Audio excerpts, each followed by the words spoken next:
All right, let me give you. One of them is actually more of a device discussion, but Oh, okay. Well, hopefully some more maybe people chime in late. yeah, We can always represent them again next week. yeah. All right, I will share here. All right.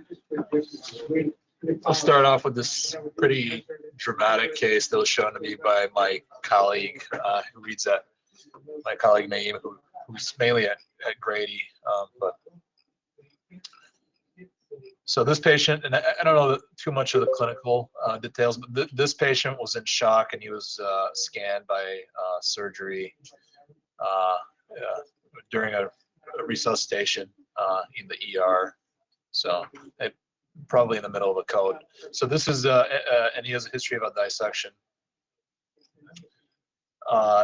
This is the non-con, and you can just see all this blood here in the abdomen. There's the calcifications of the aorta. All of a sudden, the contour of the aorta here is abnormal. So somehow they were able to inject contrast during the scan, and just two contrast scans were done. So this is the first one. You can see kind of the bolus from the ascending aorta, and you can kind of see how the bolus is very compact proximally, and then there's very little contrast made it distally. So that's basically secondary. The patient was most likely in VFib or some kind of arrest, either pulseless or VTAC VFib, with very poor cardiac output. So the bolus didn't make it down, and you have all this blood. And then they must have scanned him a few moments later, and you can see all this contrast that extravasated from the aorta into the abdominal cavity here. So this is kind of dramatic. We've never seen something like that. And you can see the IVC here is extremely narrow.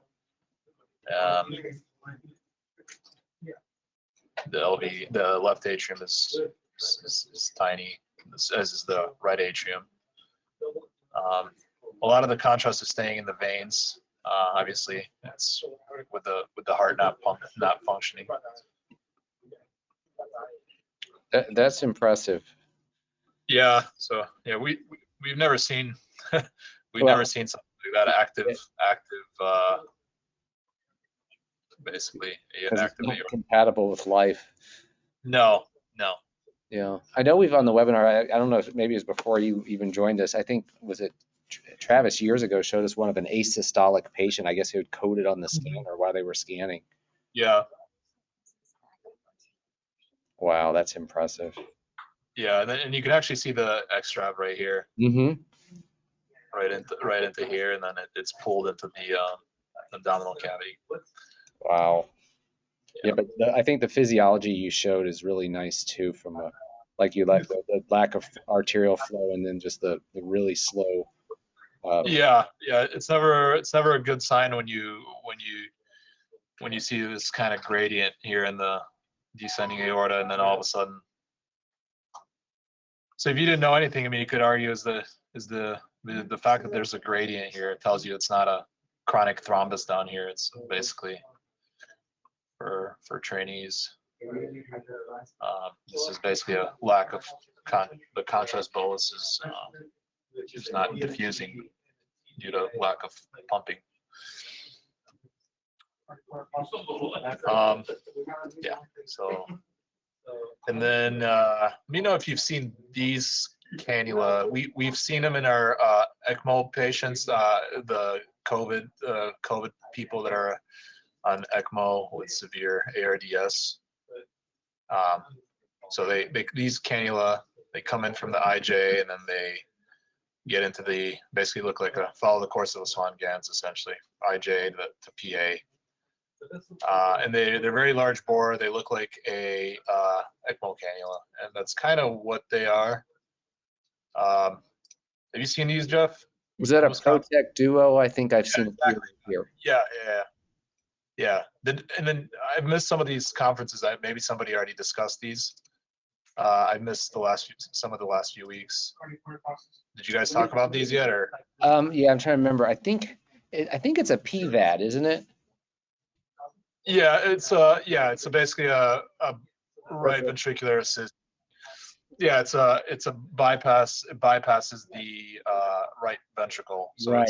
it's And the smaller cannula is the outflow, and the larger outside exactly. cannula is Yep. the inflow. So it sucks the So blood in there's and then it pumps it back out, yeah, bypassing the RV. exactly. Yeah. So there's two cannula. One. So we can look it out on the X-ray.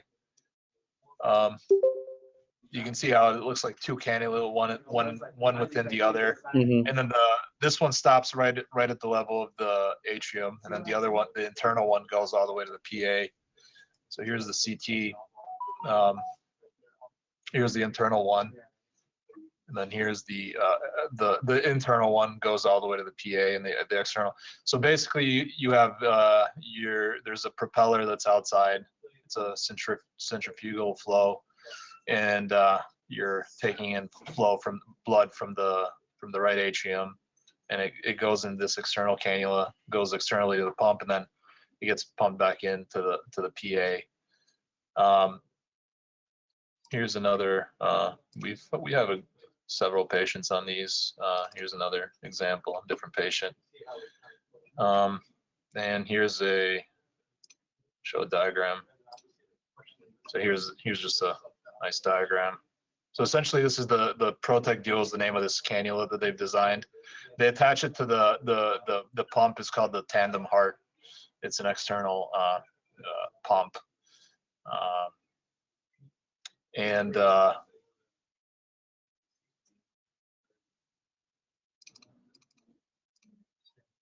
so here it is. The other option that's available for RV support is the RV Impella, or RP Impella is what it's called. Mm-hmm. We have some of these also.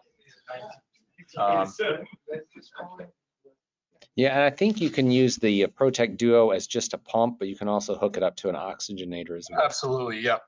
That's one thing. And then they discussed this in this article. So here's the difference between the and I'll get to that. So the difference between the Impella and the Tandem is just a different type of. It's essentially just a different type of motor. This is an axial propeller, and then this is a centrifugal pump. The Tandem RVAD, which is attached to the Protec, and here they're showing that you can use it essentially as a kind of a VA ECMO, and then you could also add oxygenation, which makes it kind of a VV ECMO. So you can use it both for circulatory support to bypass the RV, and then you can also oxygenate as an ECMO. Yeah, exactly. That's amazing. Thanks for bringing that up. That's a good review of these systems. Yeah, they describe all the systems. Send that around or send the reference. That would be great. Yeah, I will. Cool. That's all I have, Jeff. All right. I see David's on now, so excellent. David, do you have any cases this week? I do, but I haven't had a chance to load them, so I can go. try. Okay, I'll go while you do that. Jeff, I have one. Oh, hey, Travis. So there you are. Okay. hey, yeah, I just hopped on too. You sneaked on. All right, well, I'll let you go then.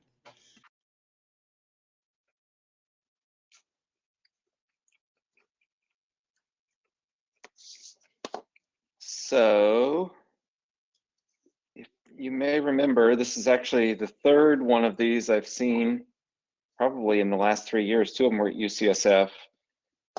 This radiograph from, this is around the same time. It's not really contributory. There's a little bit of, looks like a little bit of scar here. This is an area of interest, but I'll go back because credit to the outside radiologist who last month read this study and said, I don't think this is a PE, but I'm not exactly sure what it is. And you can see in the left upper lobe here that, or actually it's superior segment left lower lobe, that there's reduced opacification of a segmental artery. And this study actually times it nicely because you can see there's some flow artifact or mixing or smoke here in the left pulmonary artery. And of course, we're early timing here. And so I'll just go straight to the study that we saw. There was another one in between. They were trying to tease it out. And then I saw this with my resident the other day, and within about 3 seconds recognized what this is, just because we've seen this, and I've shown a couple of these, including the catheter angiogram. But exact same thing, because the resident was saying, I don't think it's a PE. It looks weird, but I'm not exactly sure what it was. And then sure enough, you can see right here, these big guys coming right off of the aorta. So these are at least one, if not two, intercostal arteries. And then they end up in this tangle.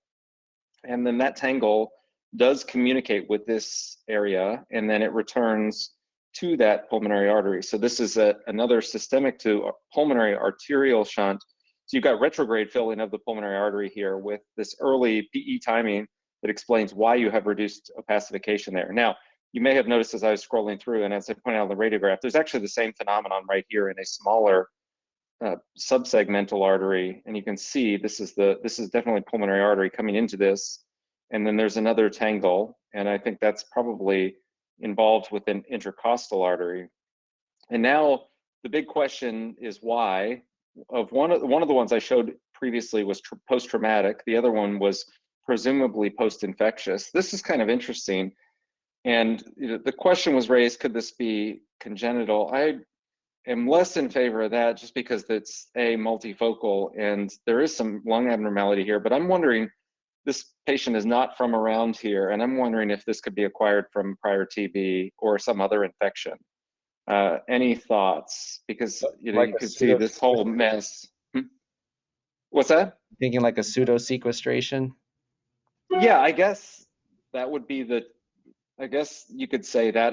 I will show you here. So you can see there is normal airway branching pattern, the superior segmental bronchi. An acquired systemic supply. Right.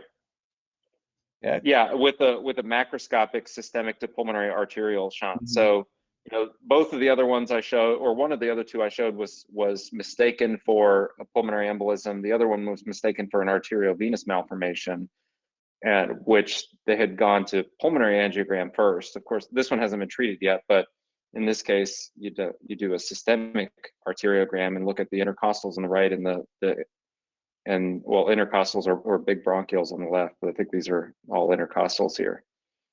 So, yeah, I don't know. I was wondering, old TB, I don't know. It is strange, but some sort of prior infection or insult that resulted in, as you said, Jeff, some sort of pseudo sequestration. Yeah, I think that's a plausible explanation for it. Yeah. So I will wait and see if we get a catheter angiogram on this, but this is hot off the presses from a couple days ago.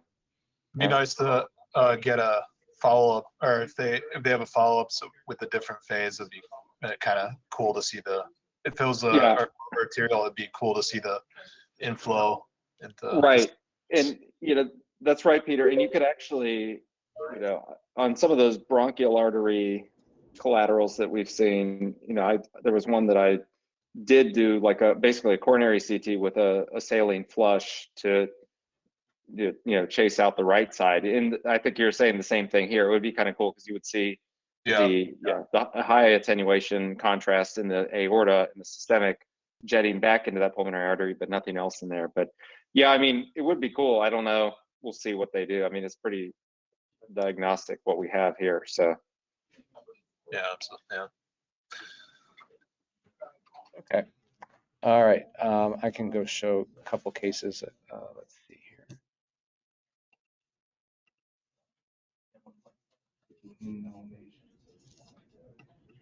Switch screens here.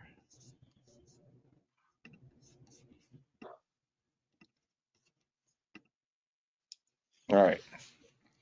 So this is a case of something I don't see very often, or particularly like the name for, but this, I don't have the path report, but I've read it, and it makes sense. So this was a middle-aged smoker who had chronic lung disease, and I was asked to look at this, and there's clearly diffuse parenchymal lung disease here. It's ground glass predominant. There's some reticulation, some mild dilation of the airways, but not a lot. So it's not a UIP pattern. It doesn't really look like connective tissue disease. And we've got this admixed emphysema here, some inflammatory nodules. But to me, this looks like chronic smoking-related lung disease, or what you might call DIP, which I do not like that term, but until someone changes it.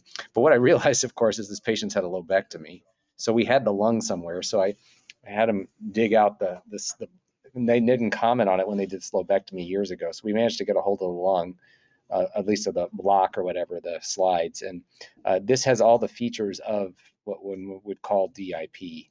The macrophages, it had some emphysema, it had some minimal fibrosis, but it had a lot of smokers' macrophages. And the clinicians always want to call it RBILD. I'm not sure why. I'm not really convinced that's much different, but a true case of the smoking-related fibrosis. So it's usually ground glass predominant. There's often some superimposed reticulation, and it's there for a long time. That's the other clue, and it tends to move very slowly.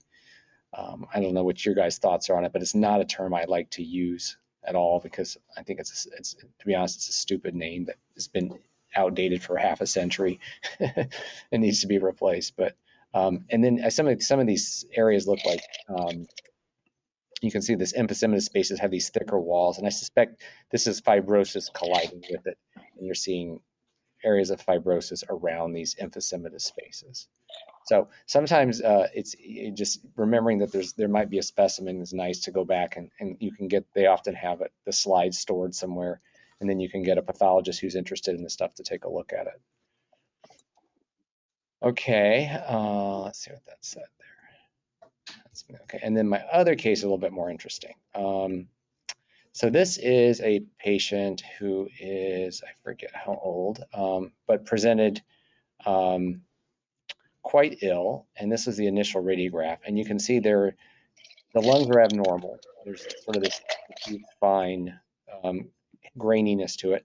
There looks like a cavity here in the right lower lobe or lower lung. There's another what looks like a cavity, and then another cavity here. So this patient then underwent a CT scan, and you can see there's all these tiny little nodules, almost ground glassy, and then we've got this ugly thick-walled cavity with some bigger nodules that look like they may be around airways there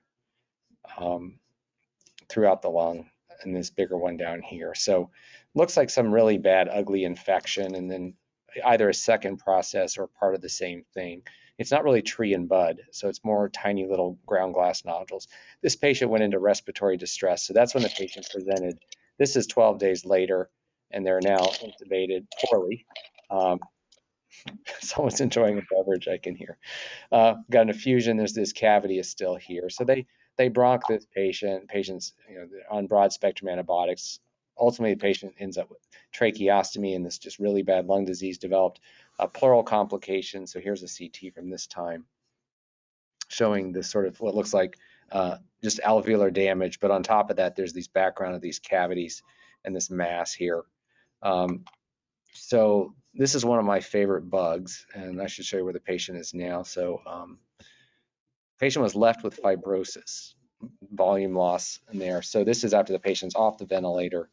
And then I can show you the most recent scan. Is we're left with this sort of nondescript fibrosis, volume loss in the upper lobes, bronchiectasis or traction bronchiectasis. That cavity is now sort of a thin-walled cystic space. There's the other cavity, it's still there. And most of the acute lung injury is gone. We've lost some volume. So this is a case of disseminated blastomycosis that caused ARDS. And that can happen with a large burden of infection or an immune-compromised host. And so this patient had a huge burden of disease. And you can see I already had the cavities. That probably was the early finding. And then it disseminated and caused this sort of miliary-like pattern here that then led to alveolar damage and ARDS. And once they treated the blastomycosis, that's when you see the cavities going away. But this is one of the few patients I've seen with residual like lung fibrosis resulting from that. So when I saw this scan, I had to go back and dig around a little bit because I thought I didn't know if this was related to barotrauma or if it's just something related, because this upper lung fibrosis, it almost looks like old TB or something up there, but this is all old blasto. All right, that's what I got this week. David, are So you? fibrosis, Jeff, is the fibrosis is that's just ARDS. Yeah, I Healed presume it's from, ARDS. That's not yeah, specific. probably from just being on a ventilator, having alveolar damage, and just getting, like we see with some of these COVID patients who survive. Yeah, But Mhm. yeah, it's just the initial presentation was a little unusual with that sort of granular ground glass opacity, and it's quasi-miliary. It's not the like the finest, well-defined nodules, but the big cavities was sort of a clue looking back that you have to start thinking about things like blasto. There Yeah. are, staph can do that, but usually there's a lot of liquid in the cavities, and there's a lot of stuff around it. They're really shaggy looking, and this was just ugly. But it usually happens in patients who either have disease and don't get treated. Because they treat anybody diagnosed with blasto because of the risk of dissemination. I don't think he was immunocompromised. I can check real quickly, but I'm pretty sure he wasn't. Because that would be one. That's probably the biggest risk factor, is immunocompromised for dissemination. No, he was not, as far as I know. So I've seen it one other time in a patient who got a bad case of blasto, refused treatment, and unfortunately disseminated.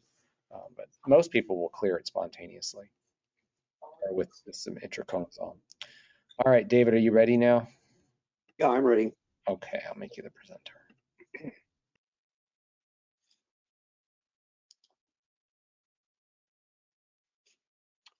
So I hope people can see an abnormal chest röntgenogram here with Not yet. really. I can see it. I see it. Wonder why I can't see it. That's weird. Now I see it. Okay, so abnormal chest radiograph, everybody, correct? With some big blob here and a pleural effusion. And we can see the big blob is pressed up here anteriorly. And this turns out to be an anterior mediastinal mass. So a couple weeks ago, I showed a very nice, what I thought was a very nice thymolipoma containing fat. So, and that was removed, and the diagnosis of thymolipoma was confirmed since the time I presented that case. And this is another fat-containing mass, but fat is not the only component here. We have a lot of denser tissue, regular soft tissue density of tissue, and there is accompanying pleural effusion. So, what do you think? Liposarcoma? How old's the patient Yeah. again? I'll have to check the age. I don't. Ballpark, like What? ballpark age, like 50 or 20 or? They look older. Yeah, okay. So what is older to you? Under 30 or not under It 30? increases What I every would year, say. David. You know Okay, that. I think Yeah. let's go with middle aged, Okay. and I will check that before we finish today. So what You ask a very leading question, because I think we would all say liposarcoma given the amount of soft tissue. The pleural effusion is, and there's a little bit of, there's some calcification in there. So the way you ask the question, though, it's going to be, some weird mixed germ cell That's what tumor I in an was wondering adult. with the age is if it's a younger, Yeah. I would have wondered about a germ cell tumor, given how you've got mixed densities in there. Okay, it is a germ cell tumor. It's a mature teratoma, and it was removed. So germ cell tumor, they can contain fat. The calcium, you kind of wonder if that's some other mesenchymal component in this, rather than, it doesn't really look like necrotic calcification. It's so very discrete. So that could be some other mesenchymal element there, maybe forming some cartilage or something like that, or even bone. Okay, accompanying effusion is always worrisome, but this was benign. And if you have a big enough lesion and there are mechanical effects that impair lymphatic drainage and things like that, it's possible for a benign tumor to result in pleural effusion. It doesn't necessarily mean that what we're seeing has to be malignant. There are mechanical reasons to have it with a benign lesion, as in this case. Wow. Okay. Was that a little internal memory node you were showing there too? I was just, you know, I was just curious. I didn't know if you were going to say that there was some infection or this thing infarcted or, you know. Yeah. This, I don't have an explanation for that. Okay. Okay. All Great right. case. And then this lesion, outside chest radiograph displayed backwards, has a big blob down here and then lots of blobs elsewhere throughout lungs, but big blob down here and on the lateral view, which I prefer to flip around. You know, this also seems to be anterior, and there's something going on in the lungs, obviously, but this is the back wall of this big thing. So is it pleural or is it mediastinal? Let's go to cross-sectional imaging, and here it is, inhomogeneous, seems to have some blobs of denser tissue. Overall, it's, you know, low attenuation with higher attenuation, but still not very dense components to it. It seems to be coming from the mediastinum, or, I mean, it goes deeply into the mediastinal tissue. It seems to be touching the aorta, so probably mediastinal origin. I don't know, what do you think? Is it really mediastinal? It looks like Well, it's parasitized. fibrous tumor of the pleural would be the other thing. I don't know. You keep Okay. scrolling through some stuff on the other side that look like they may be metastatic. Yeah, there's a big nodule on the left. Yeah, well, there's And look at nodule down. those Fairly- vessels anteriorly seem to, where are those coming from us? Yeah, see that tangle of vessels that you just went by and right on the anterior margin. And yeah, Mhm. more medial than that, there was a big tangle. Looks like it's coming off the, was it internal mammary chain? Yeah, I think when they get this big, you know, it gets harder to tell, right? What the origin is. Yeah. Okay. So here are those vessels again. They do seem to arise from this. Would you call that that would be a mediastinal blood vessel, right? Mm-hmm. So this is mediastinal, and indeed this is a thymoma, type AB thymoma. Now I don't know about the diffuse lung disease, but this lesion down here in that left base is very homogeneous, low attenuation. Looks like a little cyst, and this was coccidioidomycosis. So this is cocci. I don't know what the diffuse lung disease is, and this is a type AB thymoma. So this was delivered with a clamshell incision, and I think a high forceps delivery of this big multi-pound mediastinal mass. So I don't think I've seen very many thymomas of this size. And, you know, thymomas are fairly soft lesions, but this one, you know, is trying very hard to be a sphere, and that usually indicates that it's a firm lesion. But I think all bets are off when it gets to be this large. Things are going to, you know, it's going to do whatever it wants to do. So this was a thymoma. It's not a slime thymoma to me, looking at the. Why is it so hypervascular? I've never seen a hypervascular thymoma. Maybe it's just really big. Yeah. You know, so, you know, maybe these vessels thin out, and but there's, you know, you got to have some big branches to get perfusion to this whole lesion like this.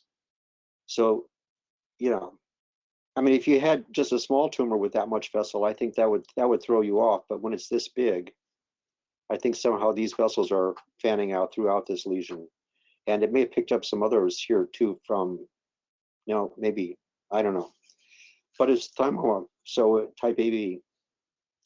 So 2 mediastinal lesions of interest in the last couple of weeks.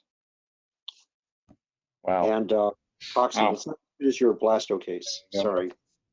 Okay. Our fungus is not as good as your fungus. Okay, All right. But I think that's it today. Howard's out this week, so he's unable to attend. So thanks, guys. I'll talk to you later. Thanks. Thanks.